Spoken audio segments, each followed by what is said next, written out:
अस्सलाम वालेकुम। आप अपनी बॉडी के बारे में कितना जानते हैं? क्या आप जानते हैं कि आपका नोज़ अराउंड 50,000 सेंट्स को रिमेंबर कर सकता है? या फिर क्या आपको मालूम है कि आपकी बॉडी ग्लो करती है? जी हाँ, वाकई में आपकी बॉडी लाइट इमिट करती है, लेकिन हमारी बॉडी से इमिट होने वाली लाइट हमें दिखाई नहीं देती, क्योंकि वो लाइट हमारी नॉर्मल विजन रेंज से 1000 टाइम्स वीकर होती है। इस प्रोसेस को बायोल्यूमिनेसेंस कहते हैं।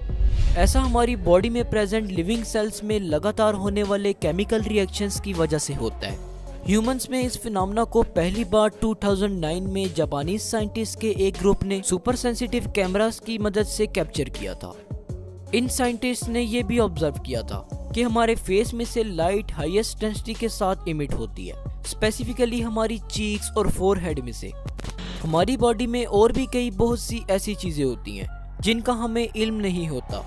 चलिए जान लेते हैं ह्यूमन बॉडी के बारे में कुछ इंटरेस्टिंग फैक्ट्स। आपने अमूमन नोटिस किया होगा कि जब हमें सर्दी लगती है तो हम कांपने लगते हैं। क्या आप जानते हैं कि ऐसा क्यों होता है? दरअसल हम इसलिए कांपते हैं क्योंकि हमारी बॉडी हमें गर्म रखने की कोशिश करती है। जैसा कि हम जानते हैं कि हमारी बॉडी का नॉर्मल टेम्परेचर 37 डिग्री सेल्सियस होता है और इस टेम्परेचर को हमारे ब्रेन का एक पार्ट हाइपोथैलेमस कंट्रोल करता है।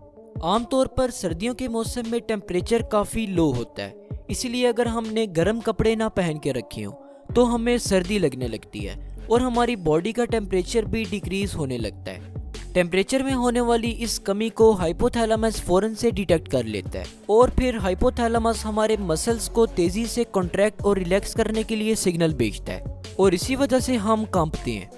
मसल्स के रैपिडली कॉन्ट्रैक्ट और रिलैक्स करने से हीट प्रोड्यूस होती है और ये हीट हमारे जिस्म को गर्म करती है और इस तरह हमारी बॉडी का टेम्परेचर मेंटेन रहता है। क्या आप जानते हैं कि हमें डेली कितनी देर स्लीप की ज़रूरत होती है?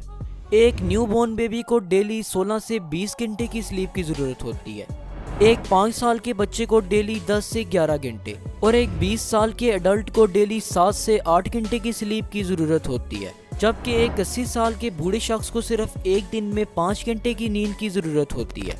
हम अपनी ज़िंदगी का ज़्यादातर हिस्सा सोने में गुजार देते हैं। एक पर्सन अगर 60 साल तक जिंदा रहता है तो वो इन 60 सालों में से तकरीबन 20 साल सोकर गुजार देता है। अब जब हम सोते हैं तो इस दौरान हमारे साथ बहुत सी ऐसी चीज़ें होती हैं जिनका हमें इल्म नहीं होता, जैसा कि हाइट का बढ़ना। अब जब आप सोने लगें तो सोने से पहले अपनी हाइट को नापिएगा और फिर सुबह उठकर आप दोबारा से अपनी हाइट को नापिएगा। सुबह आप ये नोटिस करेंगे कि आपकी हाइट तकरीबन 1 इंच तक बढ़ चुकी है। चलिए ज़रा इसे समझ लेते हैं कि ऐसा क्यों होता है।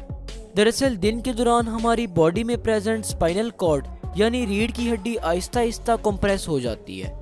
ऐसा हमारी बॉडी पर ग्रेविटेशनल पुल की वजह से होता है। जब हम सोते हैं तब हम रेस्ट की पोजीशन में लेटे होते हैं और हमारी रीढ़ की हड्डी डीकम्प्रेस हो जाती है और ओरिजिनल फॉर्म में आ जाती है, और जब फिर हम दोबारा उठते हैं तो उठने के 5 से 6 घंटे बाद हमारी रीढ़ की हड्डी ग्रेविटेशनल पुल की वजह से दोबारा से कंप्रेस होने लगती है और ये प्रोसेस चलता रहता है।